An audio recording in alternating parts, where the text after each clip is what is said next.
everyone, and welcome to the first episode of the podcast. Again, this is Porunga's Palace, and I'm your show host here, Chris Bailey, aka DJ Sketch, amongst my internet persona. I've been running this channel for YouTube, the Porunga Palace channel, for a while now, but we haven't really done much with it. We tried a podcast before, and it was primarily ran on Twitch when we did it. But me and my local buddies here, shout outs to Trey Burris, Cody Sutherland, and Blake DePape, aka Little D. We tried doing it for a while. Garnered a little bit of traction here and there, but ultimately, because of scheduling conflicts, we just really couldn't get it off the jump, get it really going. So I thought I would kind of tone it down as far as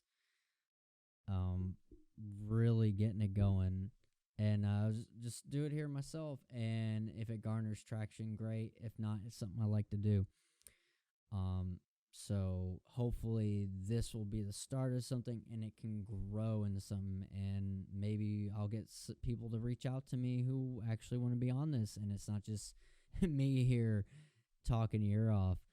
But I guess this will lead into intro myself. As far as when it comes to card games, I've been playing. Started with Magic when it first came out, back when it released. And I played it. I bought some stuff for it. I played it really casually, not really knowing what to do and strategies back then.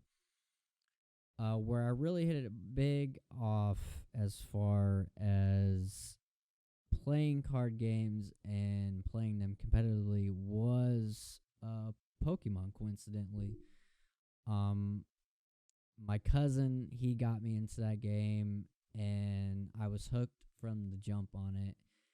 And I think that might have been because it was to give me something to do, because I had just moved back home where we were from, and my cousins were the only friends I had, and it was something he was into.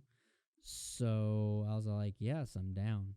Let's do it, So I learned how to play Pokemon through him, and that transitioned into us playing Magic, and we got into Magic heavily, and I started playing that really competitively. And this was about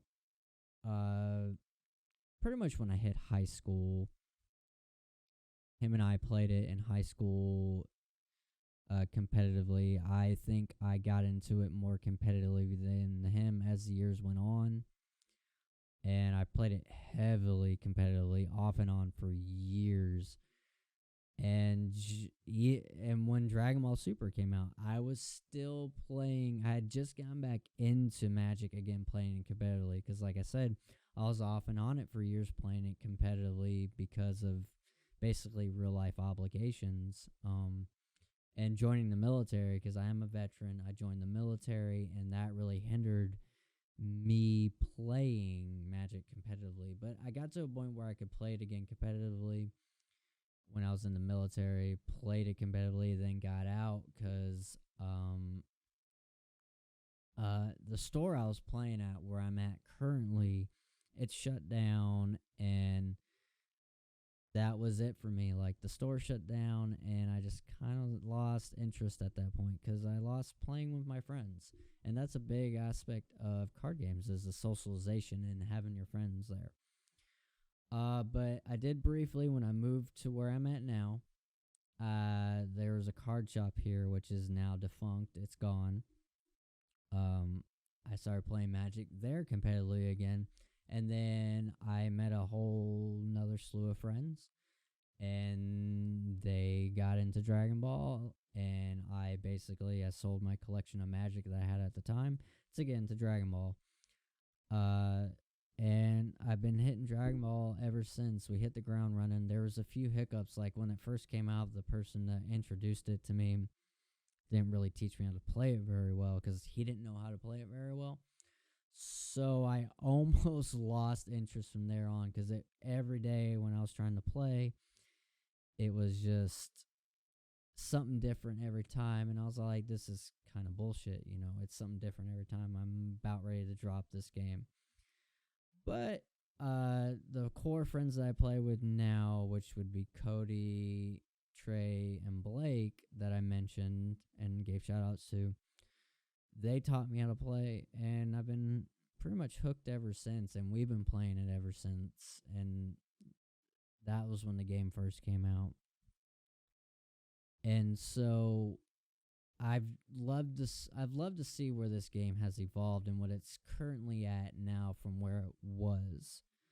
And now, so this brings into the podcast why I want to do this podcast, and it's basically telling about my weekly locals that I go to, which we play Wednesdays and Sundays. And it was a pretty big group, and now it's kind of dwindling. Like the Dragon Ball community here where I live, which is in Central Arkansas, has really lost so much, it feels, as far as what it used to be.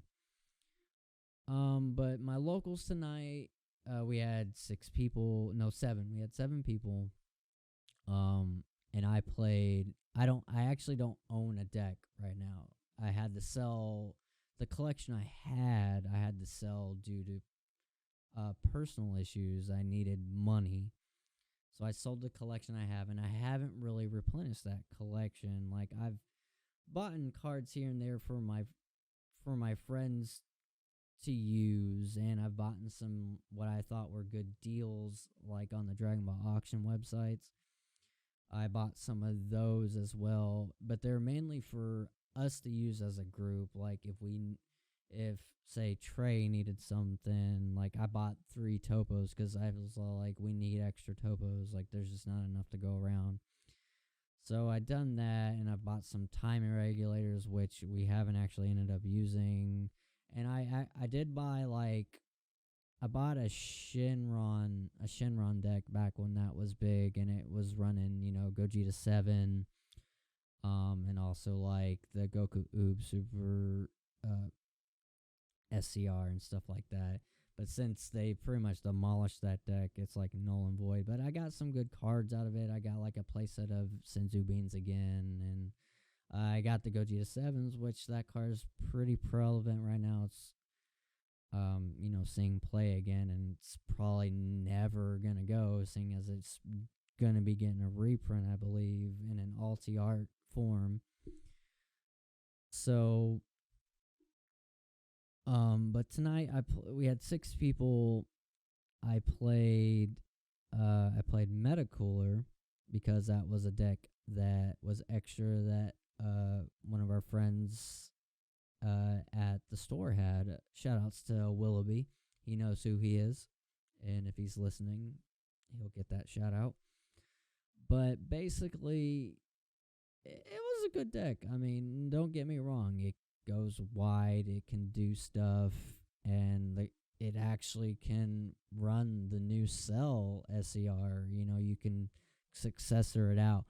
I never got to that point because my first round I played actually against Willoughby, and he was playing Mono Blue SS3, the new revamp. And game 1, it was just like a pure shutout. I wasn't really able to do very much.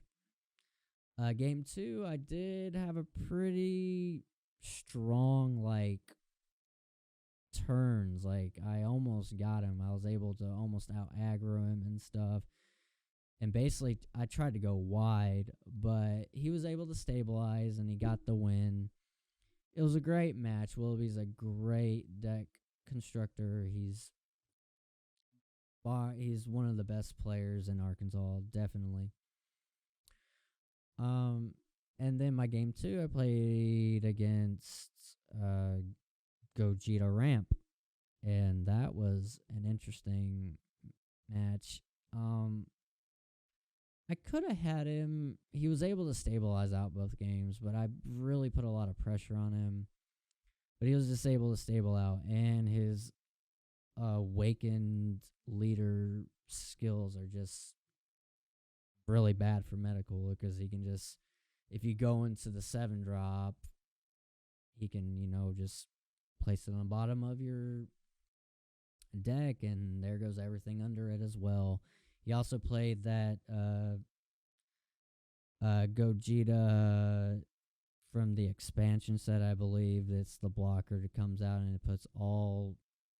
Basically, I was able to put all my meta coolers that I had on the field at the bottom of my deck, which didn't necessarily hurt me, but it definitely set me back. And that's what the deck did. It set me back until I was able just to either Gogeta 7 me out as well as applying more pressure to dwindle my life down.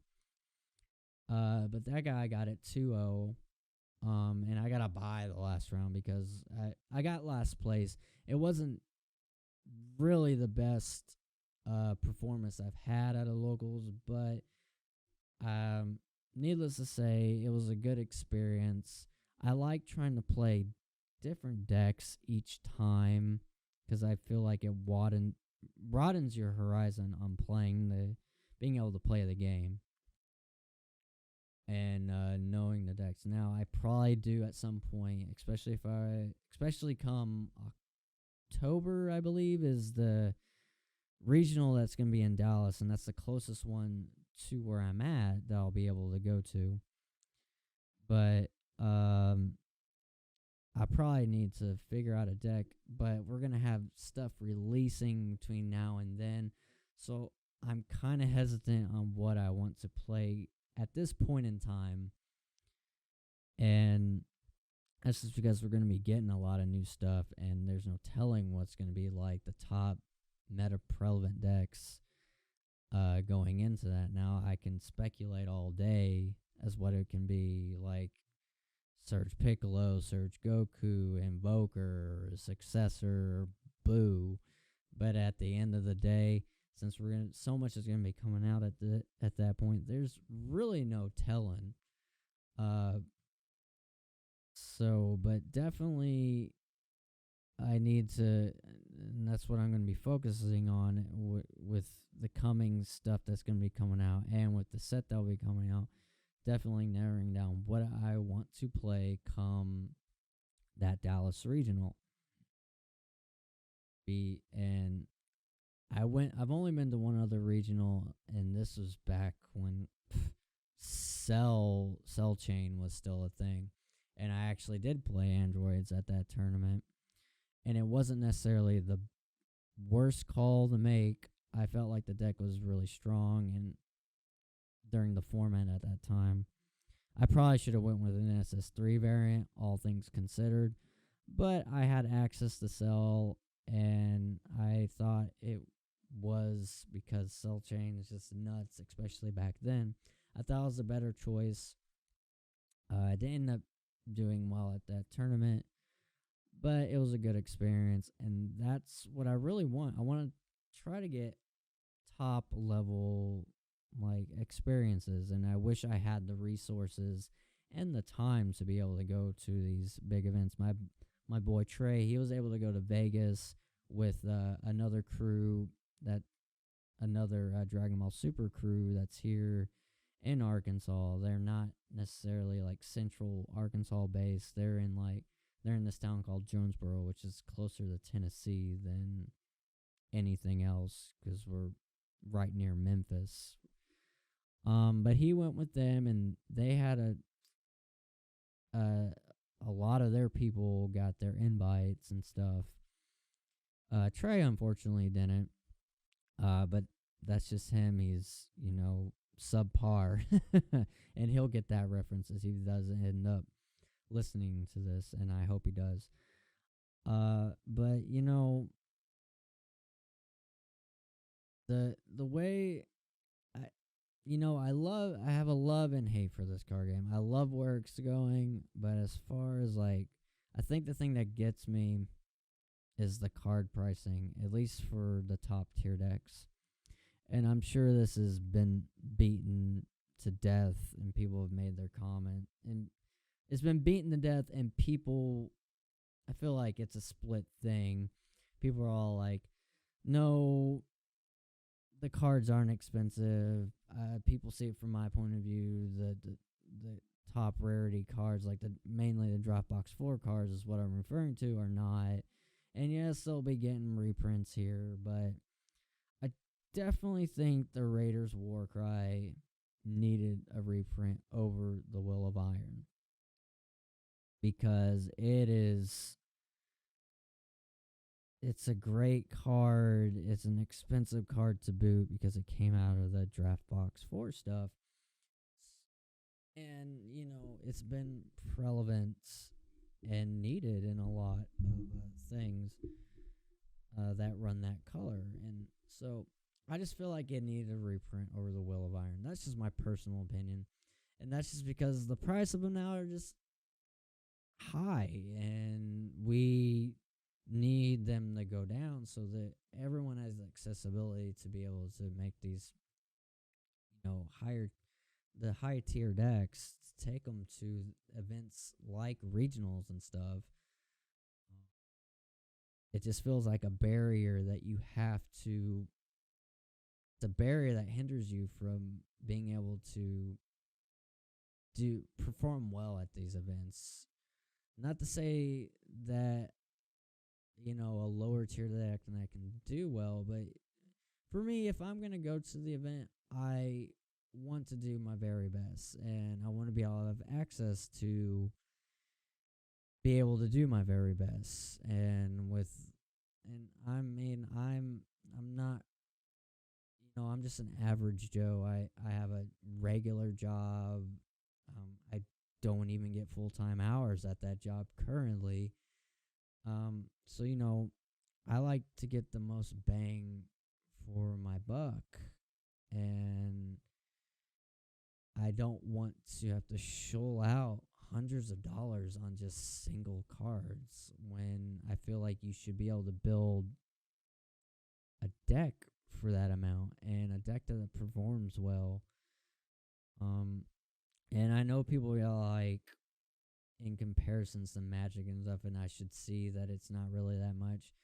When I was playing Magic competitively, I was able to build competitive decks that I could take to a top, like a qualifying event or a regional or something in Magic.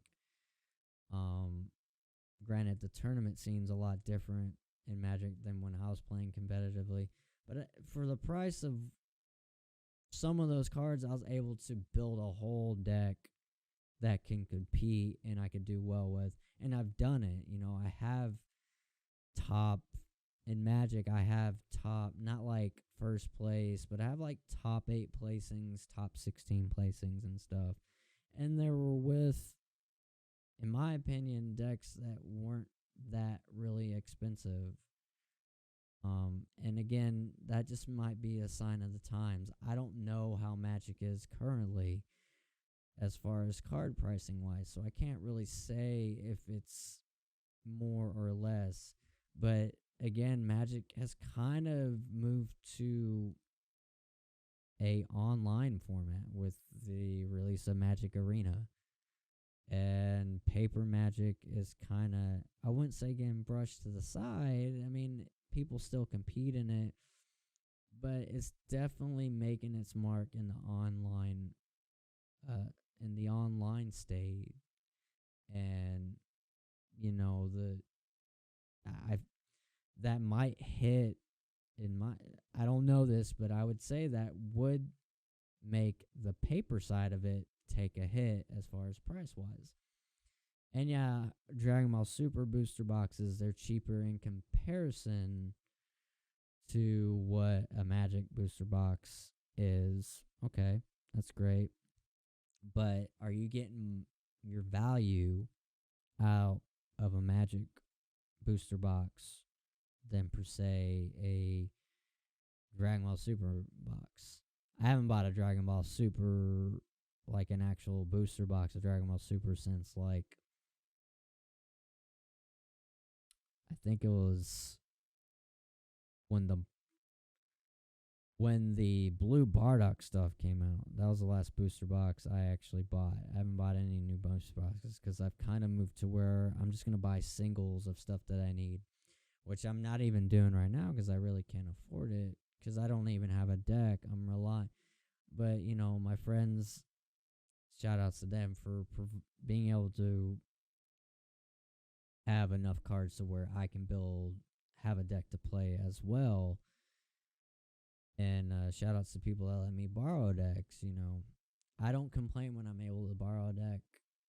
I have once. My boy Brandon will know. I said his Piccolo Surge deck was garbage, which it really wasn't. But I think the matchups I had when I played that deck weren't the greatest matchups for it, and I was new to the deck, and having cards in my hand that were just like absolutely useless for the most part of the day was just absolutely frustrating. But again, probably shouldn't have said that, so I apologize to Brandon for that. It wasn't a jab at your deck building skills by any means.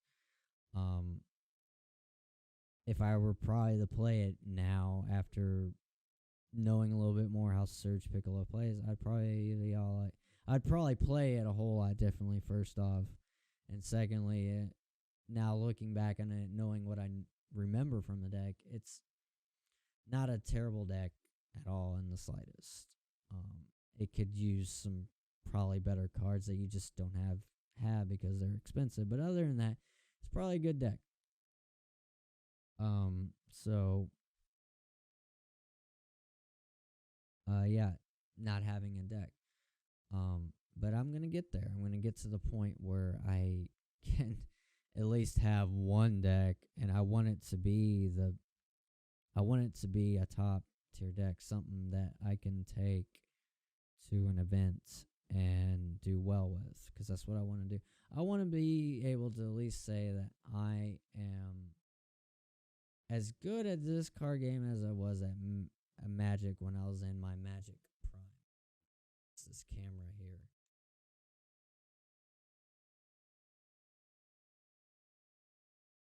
Centered.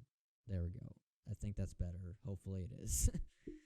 But yeah, I want to say that I was at least good at this card game when I was in my Magic prime. And I probably could have been a lot better at Magic, but there was a time where I was doing well with Magic. I was good with my career, and then I hit a slump, and then real life hit me, and I couldn't dedicate as much time. Right now, with Dragon Ball, I try to dedicate as much free time as I can to it. I probably could be doing a whole lot more, just like I could be doing a whole lot more when it comes to this right here, what I'm doing right now, which I'm working on. This is a step in that direction.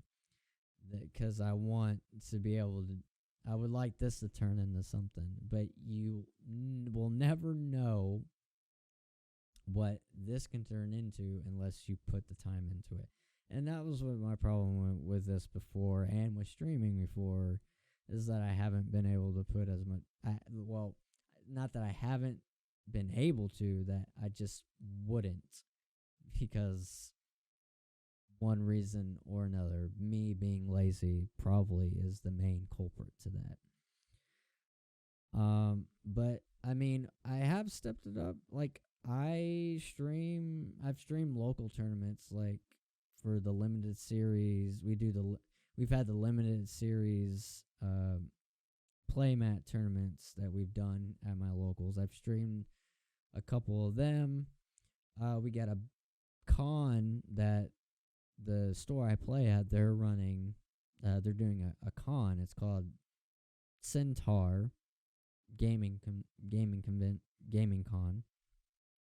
and we'll be streaming a Dragon Ball Super tournament for that. I'll be streaming it, and I'm planning to get the production value up there, like getting an overhead tripod for that, and that way it's not, because we just have a regular tripod now, but it's not overhead, so it's kind of on the side and it points down at like a diagonal angle, basically, or to it. I want to get an overhead view. It just seems like the best way to go, and it really helps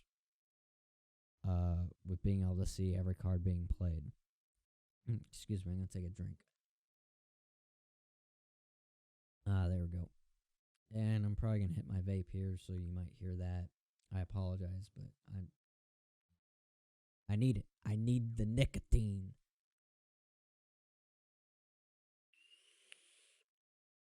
Yep, there it is. I saw it, picked it up.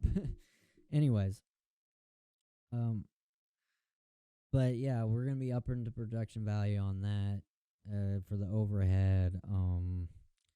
I do have 2 microphones now. I'm debating on having the old microphone that I used to use near the players so you can hear them say stuff. Probably going to get a poll started on that for the people that'll be attending and see how, if that would be something they'd be interested in. I'll be commentating as well as trying to stream judge to the best of my ability. Now, I am a level 1 judge, but we have so many level 1 judges, I haven't even actually judged an event. So my judging is a little off, but I think I can do a fair job at it. Plus, we'll have like 3 other judges there doing it, so I could probably just be like, hey, come over here. I'm dumb. You need to do my job. Even though I should be doing my job, but I'm doing this as well. So, but yeah, I'm hoping coming to Dallas Regional that I'll have first off my own deck and my my own deck, and it's something that can compete with all these all the decks that will be, at least top tier come that time. If I had access to a deck right now that I would want to play right now, if I had access to all the cards, it's actually 2. Which one of them I have access to the deck. It wouldn't be my cards, but I have access. That's Boo, because I just like the way it plays. And probably Surge Goku. Surge Goku. But I've also, even the new revamped Gohan looks like my kind of playstyle too. I guess you could say I'm an aggro player, but I can play control, and I do like it because it makes me think. It makes me use my brain, which I need to do more of. I need to use my brain more. And playing control decks, that's what makes me do.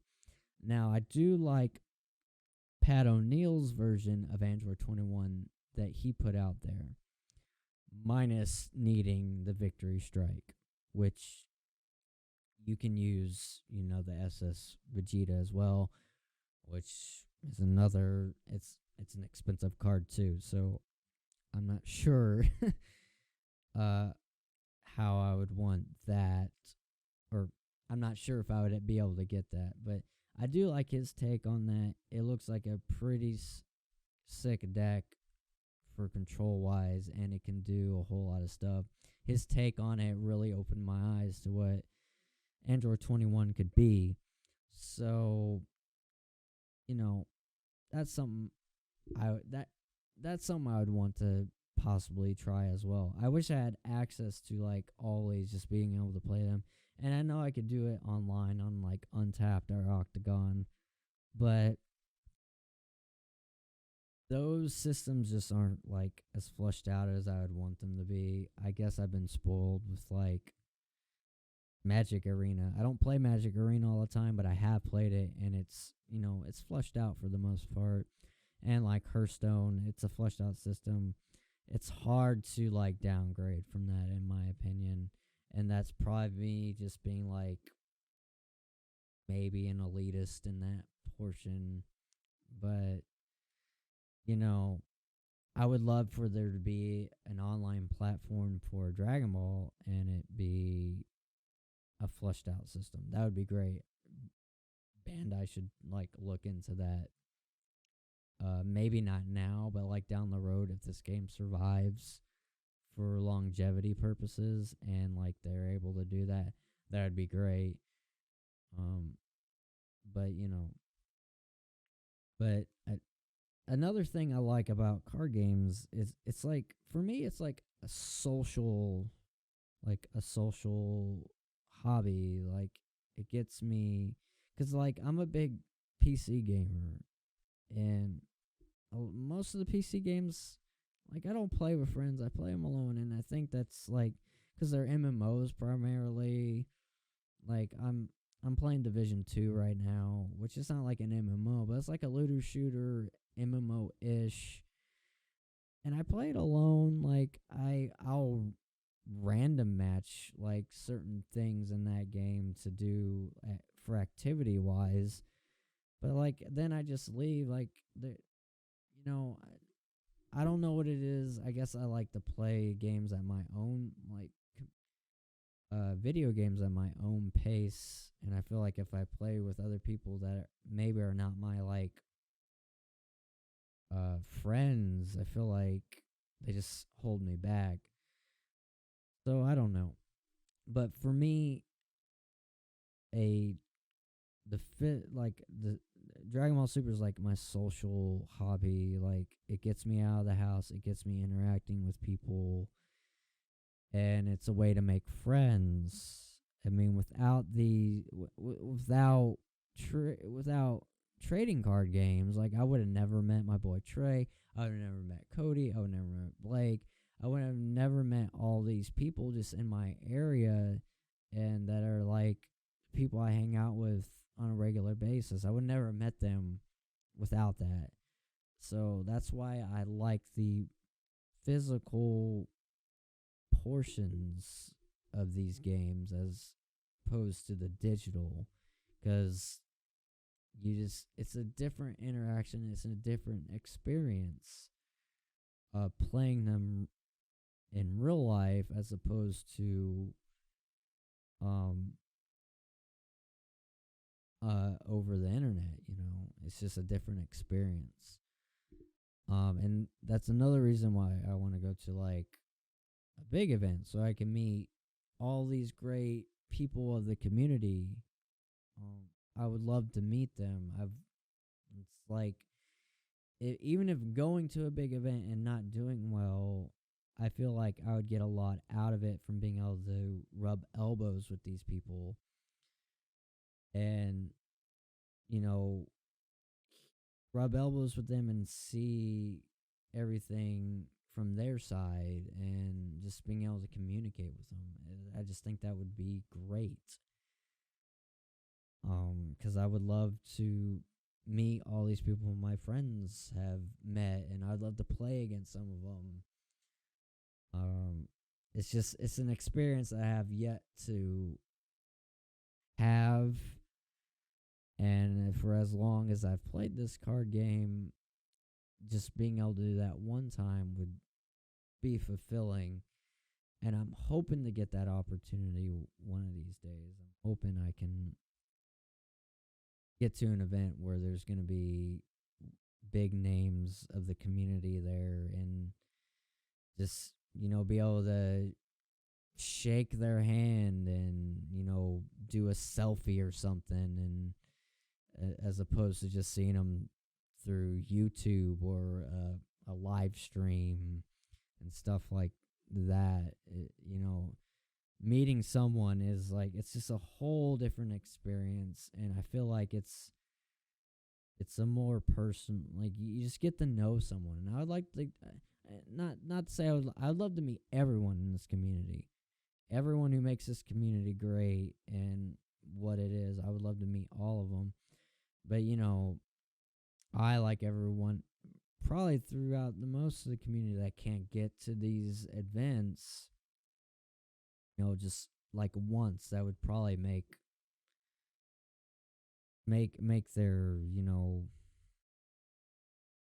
I don't want to say, I don't even know what it would make. It would just make me happy, you know, because it's just something I've wanted, and that's just that's one of my goals, at least for this year, is to hopefully be able to do that. Now, being as the only regional I can go to is the Dallas one, and there's going to be like other regionals in between now and then, I don't think my chances are very high at the Dallas one, but I can keep my fingers crossed that hopefully some big names will still hopefully maybe need to get their invites and will show up there, or will just show up there in general.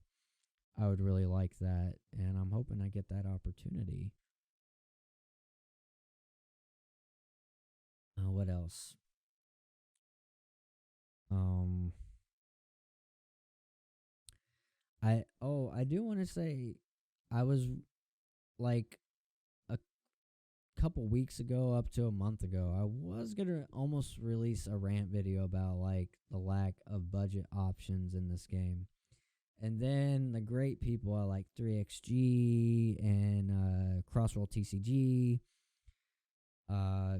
brought to light like budget viable decks, and I'm so grateful for them because it really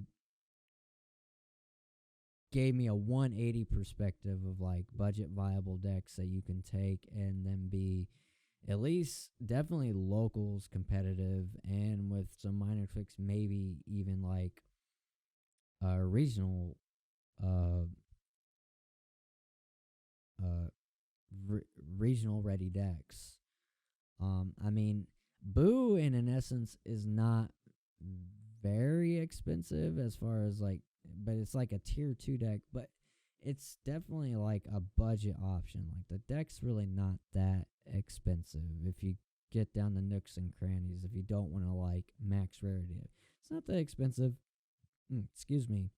But it is actually a deck that you could take and it do well for you. But that being said, like the other other budget options you have, I don't feel like they have a barrier that they can't break when it comes to like the level differences of like what the top tier decks are right now. Like and definitely like Android 13, yeah, it's a budget option, but it just gets outplayed by other decks. Boo can get outplayed, but it can also like it can almost pretty much end the game before that comes to be because of what it can do. I think a hit variant, as far as I can tell, like a hit eccentric deck that uses the new revamp hit leader, I don't think has seen the light of day, but I definitely think there's a budget option there. But again, it has a ceiling that it's not going to be able to break into that. So, but I'm so excited that there are budget options now, because that's something I felt was lacking for a while in this card game, was budget options for people that may not be able to afford those cards, like me, like someone like me basically, but be able to at least compete on a local level, and hopefully down the road be able to tweak it and make it like a regional ready, to where they could at least possibly get an invite, and then from that invite hopefully be able to expand their card pool and be able to build something that they could take to the nationals and do well with as well. But I want shout outs to those people for bringing to light those budget options, because I'm sure that has opened an avenue for a lot of players. It's opened my eyes, and it's opened up avenues for me as far as having options out there, and I just greatly appreciate them. And I appreciate everyone in this community and everyone that brings content to this and everyone that brings positive vibes to have this game flourish. I want it to flourish. I want there to be longevity. It's been too long that I felt like this game's going to die. And right now, I don't think the game itself is going to die anytime soon. But my main concern right now is the game might die in my area. And I would hate that because the player pool has just drastically gone down. And we just can't seem to get new players, like, hardly at all. And that's devastating to me because I don't want this game to die in my area. I want to be able to play it. I want to be able to have something to do, like, physically. Like, it's like I said, it's my physical hobby, and I want it to thrive. I don't want to have to move to another card game because the only other card games that would even be there for me, even if this were to die, is Magic, which, excuse me, which is Magic, and I don't know if I want to go back down that road with Magic.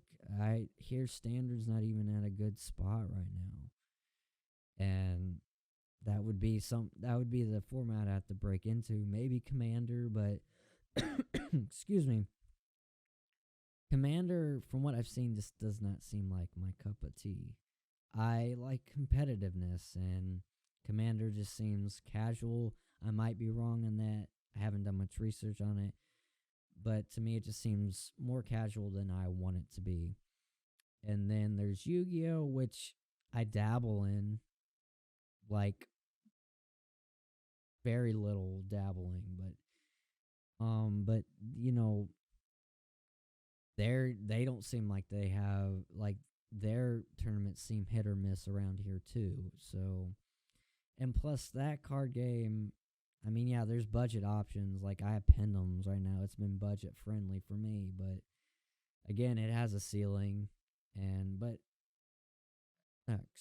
again, it has a ceiling, and there's just better decks out there. And that card game, just card prices alone, is worse than Dragon Ball currently right now. But that's just my hot take on it.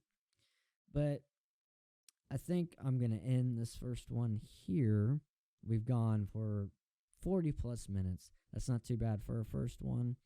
But again, I want to give shout outs to my boys, Trey Burris, Cody Sutherland, Blake DePape, aka Little D, Willoughby, everyone in my area, in my local area that I play Dragon Ball with, and everyone that has listened to this podcast or viewed it.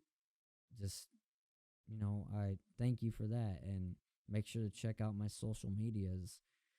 Because I'm going to try to do this weekly after both my locals that I have, which are Wednesdays and Sundays. So I'm going to try, after I do that, come do this podcast and just give my take on how I did that week, and then just some general banter about the card game. And, if you want to be a part of that experience, just hit me up on my social medias, or you can hit me up on Facebook. Chris Bailey on Facebook. I'm in the Dragon Ball Super group.